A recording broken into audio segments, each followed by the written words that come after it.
Allez, c'est parti. Est-ce que j'ai un go? Well, yes. Est-ce que j'ai un go? Yes. Est-ce que j'ai un yes baby? Yes, yes, yes, yes, yes. Est-ce que j'ai un yes baby? Je le répète. Yes.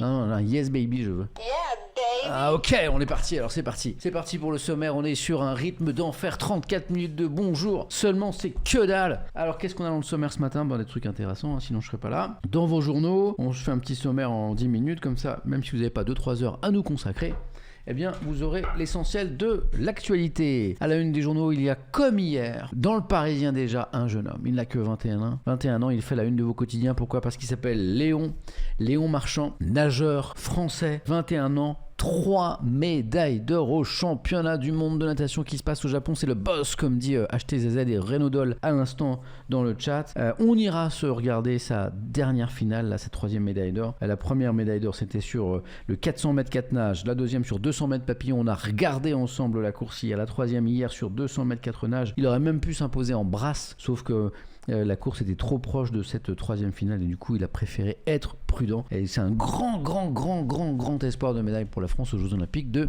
2024. À la une du Parisien, de nouveau, on va se pencher un petit peu sur notamment l'histoire et le point fort de Léon Marchand qui est la coulée. Voilà, puis on regardera la course et on les images très fortes. Et puis, on va beaucoup parler du Niger. Parce que vous avez 3 journaux qui consacrent leur une à ce coup d'État en cours, hein, qui semble sur le point de réussir au Niger. Regardez la une du Monde au Niger, le coup de force qui déstabilise le Sahel. Le chaos au Niger qui achève de déstabiliser le Sahel, c'est la une du Figaro et celle de Libération. Là, voici la contagion du putsch. On commencera par Libération. On lira aussi des infos à ce propos dans Le Monde. Et voilà. Mais c'est le gros dossier international de ce matin. Est-ce que la Russie y est pour quelque chose? C'est l'une des questions. Il y a MMG7F qui écrit dans le chat à l'instant, certainement un coup de la milice Wagner. C'est pas sûr.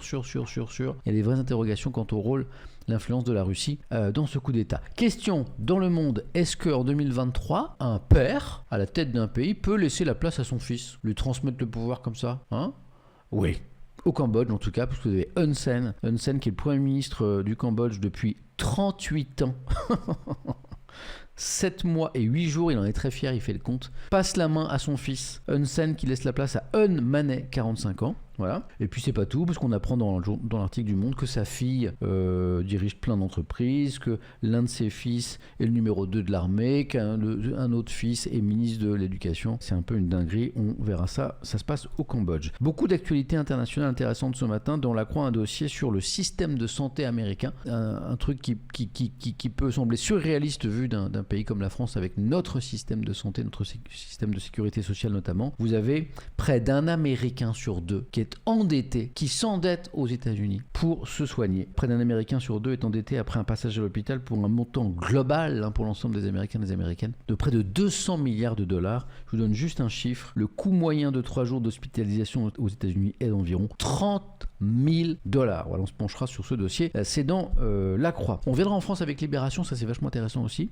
Les colonies de vacances. Qui a participé ici à des colonies de vacances? Dans les années 60, c'était énorme, c'était le pic. Vous aviez, nous rappelle Libération dans ce dossier, 4 millions d'enfants dans les années 60 qui partaient en colonie de vacances. Aujourd'hui, ils ne sont qu'1,3 million. Donc on est d'accord que c'est plus de 3 fois moins. Et c'est dommage, nous dit Libération, parce que ça permettait à beaucoup d'enfants, et ils sont très nombreux en France, qui ne partent jamais en vacances de le faire, et deux, ça permettait un brassage social notamment, en se faisant se rencontrer, se connaître, se parler, des enfants qui ne se seraient jamais croisés notamment. Les politiques commencent à prendre conscience de cette dégradation, on dit ça, détérioration de ce système de colonies de vacances. On se penchera d'ailleurs sur le pourquoi. La gauche fait des propositions et le gouvernement a annoncé une mesure hier. On parlera donc des joyeuses colonies de vacances tout à l'heure. Des nouvelles du conflit social au Journal du Dimanche, ce quotidien que je vous lis souvent le dimanche. Alors pas en ce moment puisque ça fait plus de 5 semaines, 37 jours, oui, ça fait 5 numéros pourtant je crois, ou 4 ou 5, je sais plus. Enfin ça fait 37 jours précisément que le journal est en grève. Pourquoi? Parce que les journalistes, à 98%, c'est énorme, sont mobilisés contre l'arrivée d'un nouveau directeur de la rédaction, nommé par le futur actionnaire Bolloré, Grégoire Lejeune, qui vient de l'hebdomadaire Valeurs Actuelles, hebdomadaire qui est situé très à droite, ce qui est très loin de la ligne éditoriale du JDD. Et les journalistes qui ont signé, quand ils sont embauchés il y a quelques mois ou quelques années, pour une ligne éditoriale, se retrouvent avec une menace de ligne éditoriale radicalement différente, avec l'arrivée annoncée de Geoffroy Lejeune, et pas Grégoire comme j'ai fourché. Merci beaucoup. Donc on va suivre ce feuilleton, c'est pas la première fois que je vous en parle. Ah, ça c'est fou, c'est dans la Croix. Ça se passe en Australie. Ok. Vous prenez, non pas une canne de coca, vous prenez une puce électronique. Vous prenez des neurones humains que vous cultivez de façon artificielle dans une petite boîte, une boîte de pétri. Ok. Vous connectez les neurones humains, les neurones humains à la puce électronique.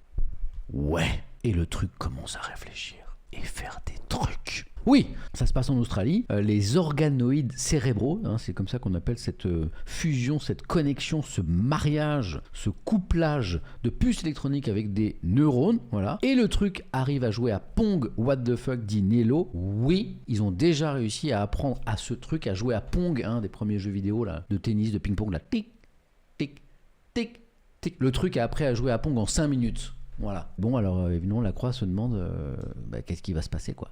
Le futur de ça, les éventuelles dérives, quoi. C'est dingue, hein. Incroyable. Poincaré n'est pas du tout impressionné. C'est un flux électrique, rien de plus. C'est pas faux.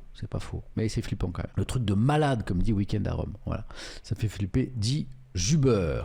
Déjà vu ça dans Stargate, me dit Choupi, et ça s'est mal fini. Puis on parlera de pénis aussi ce matin, parce que de temps en temps, non, blague à part, alors c'est une info qui peut sembler un petit peu anecdotique comme ça, mais c'est très sérieux. C'est en Mongolie, on a découvert le plus vieux pénis sculpté, vieux de 42 000 ans. Voilà, découvert en Mongolie, 2 archéologues français ont pu l'étudier, et c'est assez intéressant parce que en fait ça pose plein de questions bien au-delà de la blague. Un zizi sculpté, c'est incroyable. Porté en médaillon, donc c'est-à-dire qu'en fait la personne qui portait ce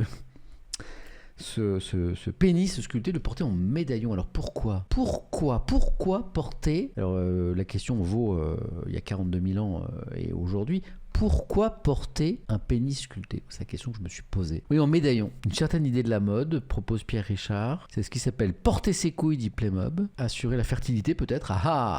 Une question d'honneur. Le zizi de la chance, dit Monsieur Diz. Pas mal. Peut-être un médaillon de la fertilité, voilà. C'était peut-être un prêtre d'une religion de la fertilité. Oh, pas mal. Ticlem se demande s'il n'y a pas un rapport avec la pénicilline. Alors j'applaudis ça. C'est beau. C'est magnifique. Ou Cécilou propose, ou alors c'est juste du mauvais goût. Bon, voilà. Et puis on a un petit horoscope, bien sûr, pour les fidèles, ceux qui seront à la fin. Notre petit célèbre jeu de l'horoscope. Il est comment ce sommaire? Il est pas mal, vous en pensez quoi? Un truc pas mal.